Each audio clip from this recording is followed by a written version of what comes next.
முருகா முருகா முருகா முருகா முருகா முருகா முருகா முருகா முருகா முருகா முருகா ஈரமயிலேறி விளையாடும் முகம் ஒன்றே, ஈசருடன் ஞான மொழி பேச முகம் ஒன்றே,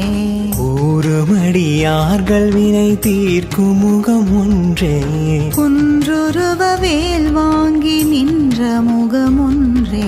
மாறுபட சூரரை வதைத்த முகம் ஒன்றே, வள்ளியை மனம் புணர வந்த முகம் ஒன்றே, ஆறுமுகமான பொருள் நீ அருள வேண்டும், ஆதி அருணாச்சலம் அமர்ந்த பெருமாளே, ஆதி அருணாச்சலம் அமர்ந்த பெருமாளே, ஆதி அருணாச்சலம் அமர்ந்த பெருமாளே.